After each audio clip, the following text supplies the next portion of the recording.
Doctor Ajay Upadhyay ji, आप वो बता रहे हैं आपकी थाली में कितने छेद हैं, और गिरगिट से आप वो मत करवाइएगा भाई, मानहानि का दावा अजय उपाध्याय जी।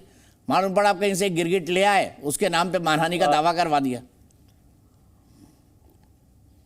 नहीं, शाहजाद पुनेवाला जी को मुबारक हो नीतीश कुमार जी, और नीतीश कुमार जी के सभी कर्मों और कुकर्मों को वो खुद अपने साथ ले जाए। हमें भी अच्छा लग रहा है, बिहार की जनता और देश की जनता देख रही है कि ये दोनों क्या कर रहे हैं। नीतीश कुमार जी की विश्वसनीयता को अंततः रौंद के रख दिया और नीतीश कुमार और ये समझे। लेकिन जहां तक न्याय यात्रा की बात हमारे साथी ने की है, आज ही का कल ही का रिपोर्ट है 96% जो है बच्चों पर दुष्कर्म बढ़ गया है आप 6 साल के अंदर। जिस तरह से इस देश में बेरोजगारों की एक फौज खड़ी हो गई है, जिस तरह लगातार कुछ इनके मित्रों की संपत्ति दिन दूनी रात चौगुनी बढ़ गई है, इसी अन्याय के विरुद्ध में न्याय की यात्रा चल रही है। और बिहार में शायद आपने देखा नहीं, आज जिस तरह का जनसैलाब राहुल गांधी जी के साथ है, यह दर्शाता है कि देश में जैसे जैसे आपके अन्याय का काल जो चला है, उसके विरुद्ध में जनमानस जो है सड़कों पर है, और वो सड़कों का जो जनमानस है वही ईमानदारी से इस देश की विचारधारा है, इस देश के गरीबों के हक में लड़ने वाली विचारधारा है, इस देश में समानता के लिए लड़ने वाली, राजनीतिक समानता, आर्थिक समानता और सामाजिक समानता की लड़ाई में योगदान देने वाले लोग हैं। वो लड़ रहे हैं सड़कों पर। राहुल गांधी जी ने जब मणिपुर से यात्रा शुरू की थी, मणिपुर का मन नहीं बोला गया आज तक प्रधानमंत्री जी को, और प्रधानमंत्री जी मणिपुर अभी तक नहीं गए। और लगातार हम जो है यात्रा में आगे बढ़ रहे हैं, लाखों की संख्या में लोग जा रहे हैं। जिस नेता को आना होगा वो आएंगे, जिस नेता को नहीं आना होगा वो नहीं आएंगे, लेकिन देश का एक एक आम जनमानस उस कार्यक्रम के साथ हमारे साथ जुड़ रहा है। और यदि दिक्कत आपको हो रही हो, मीडिया के साथियों को दिक्कत है और भाजपा के साथियों को दिक्कत है, लेकिन देश देख रहा है कि अरे मेरे को कोई दिक्कत नहीं है भाई, मीडिया के साथी मत बोलिए सर, मुझे भी कोई दिक्कत नहीं है, जी न्यूज को भी कोई दिक्कत नहीं, हम तो दिखाई रहे हैं यात्रा लगातार। न्याय यात्रा कभी आप नहीं दिखा पाते। ठीक है, शहजादपुरा वाला जी, शहजादपुरा वाला, मैं एक कमेंट करना चाहूंगा जी उपाध्याय जी, कल तक नीतीश कुमार जी के जो कर्म आपके साथ थे इतने शानदार, वो आज कुकर्म हो गए हैं। कल तक जो कर्म थे नीतीश कुमार जी के, जो कुकर्म हो गए आपकी दृष्टि में, कुकर्म कोई बात नहीं। शहजादपुरा वाला जी आपका जवाब, न्याय यात्रा देखिए कितनी सफलता के साथ चल रही है। वो कुकर्मी है या कर्मी है? दीपक जी आऊंगा, परिमल जी आऊंगा आपके पास, रुक जाइए, मुझे समझ नहीं आ रहा मैं आज आपको पक्ष में रखूं या विपक्ष में रखूं, मैं खुद कंफ्यूज हूं। शहजादपुरा वाला जी, दीपक जी यदि इतनी उपलब्धियां हैं, वो भी कंफ्यूज है खुद। दीपक जी यदि इतनी उपलब्धियां हैं न्याय यात्रा की, तो मुझे बताइए कि ममता बनर्जी जो इंडी गठबंधन में आज भी शामिल है, शायद से वो उसको सिलीगुड़ी में घुसने क्यों नहीं दे रही है? और अजय उपाध्याय जी, बाकी सब तो ठीक है, आपने नीतीश जी को बहुत गरियाया, सुनिए। कर दो एसीबी, अगर तुमसे जांच नहीं होती तो जांच करानी है, सोनिया गांधी को गिरफ्तार करो, 2 दिन उसका इंटेरोगेशन करो। देखो अब ये आदमी क्या है आपके हिसाब से? गिरगिट है क्या? इसे जेल जाना चाहिए क्या? ये सच बोल रहा था? अजय उपाध्याय जी इधर उधर मत जाना, केवल इसी वाक्य पे बताइए अजय उपाध्याय, इसी बात को कहो। अभी टाइमर छोड़ दीजिए थोड़ी देर के लिए। नहीं, शहजाद भाई का 2 साल पहले का कोई वीडियो उठा करके अरे आप प्ले कर दो, मैं केजरीवाल की हैसियत है मेरी, तो बता दो, आप इस पे जवाब दो, इस पे जवाब दो। पहले जो पानी पी के गाली देने वाले लोग हैं, ये तो अपनी विश्वसनीयता इनकी नहीं है। वैसे आपको अगर अपनी विश्वसनीयता देखनी है, एक सेकंड अजय जी, आपने व्यक्तिगत टिप्पणी की ना, मैं चलवा देता हूँ, आप चलवाइए, न्यूज के पास आप चलवाइए ना, बैठ के रोज मोदी जी को चलवाइए।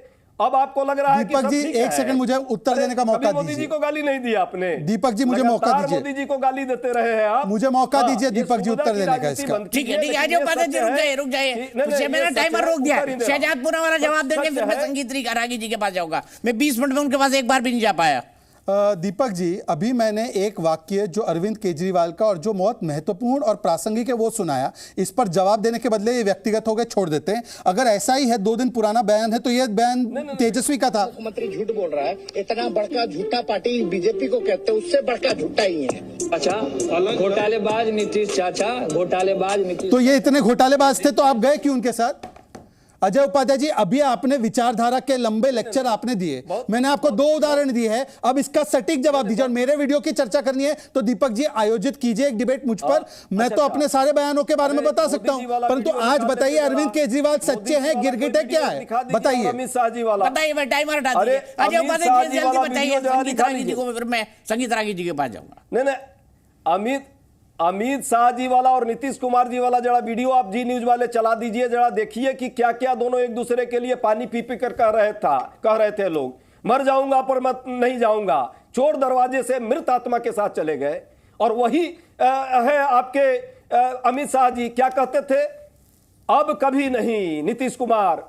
और एक सोनिया गांधी भ्रष्ट है क्या कहते थे, केजरीवाल ने कहा सोनिया भ्रष्ट है, आप मानते हैं ना? कुमार को क्या हाल हुआ, ये सब छोड़िए कहानी, कहां छोड़ दिए? पता है क्यों? कि आप लोग सुविधा कुमार को अपने साथ लाए हैं, लेकिन सुविधा कुमार की सुविधा खत्म होने वाली है। अब वो फ्यूज हो चुके, बिहार और देश के लोगों ने समझ लिया। देखिए एक कुर्मी समाज से, एक ओबीसी समाज से आए हुए व्यक्ति के बारे में कैसी शब्दावली अजय उपाध्याय बोल रहे हैं। सुनिए, पूरा देश सुनिए कि रेवंत रेड्डी कुर्मी समाज को गाली देते हैं, और ये नीतीश कुमार जी के विषय में हो सकता है राजनीतिक हमारे डिफरेंसेस हो, परंतु क्या भाषा बोल रहे हैं सुनिए। ये ओबीसी समाज के लिए क्या बोल रहे हैं सुनिए।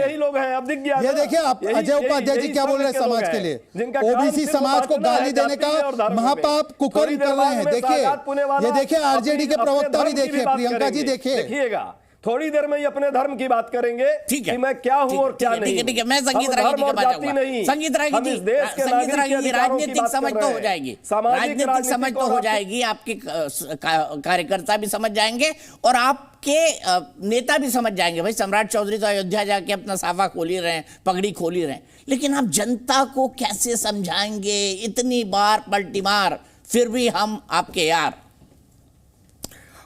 देखिए दीपक जी, बिहार के राजनीति का ये दुर्भाग्य है कि वहाँ पर जो कॉन्टेस्ट है वो बाइपोलर नहीं है, और बाइपोलर न होने के कारण वहाँ पर हमेशा त्रिकोणीय संघर्ष होता है।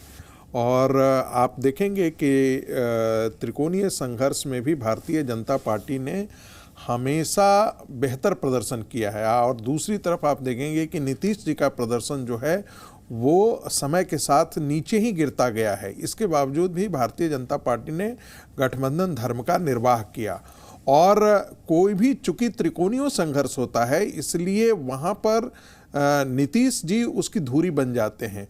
न भारतीय जनता पार्टी के पास इतनी क्षमता है कि वो अकेले अपने दम पर वहाँ पर चुनाव जीत करके सत्ता संभाले, न ही कांग्रेस पार्टी न ही आरजेडी के पास इतना बहुमत आ पाता है कि जिससे वो अकेले दम पर सत्ता बनाए। तो ये जो बीच की स्थिति है वो नीतीश बाबू की स्थिति है, और नीतीश बाबू की स्थिति में नीतीश बाबू वहीं पर उनका बार्गेनिंग पोजीशन जो है वो बढ़ जाता है।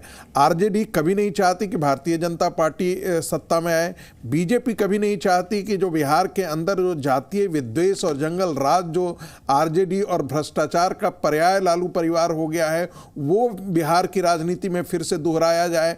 गुंडागर्दी का माहौल, थानों और ये सब में लेकर के जो स्थिति बनती है उससे भारतीय जनता पार्टी भी चाहती है कि इस प्रकार के कम से कम राजनीति और कुशासन जो है वो बिहार में न फैले, इसलिए नीतीश जी का दामन उनको थामना पड़ता है।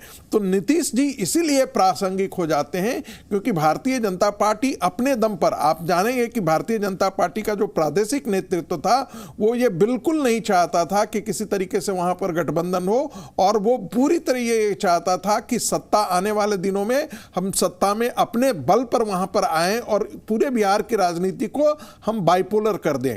और वो स्थिति में भी थे कि 31 से 32 सीटें यदि नीतीश जी के साथ नहीं भी होता तब भी भारतीय जनता पार्टी वहां 31-32 सीटें जीत सकती थी अपने बचे हुए बाकी सहयोगियों के साथ।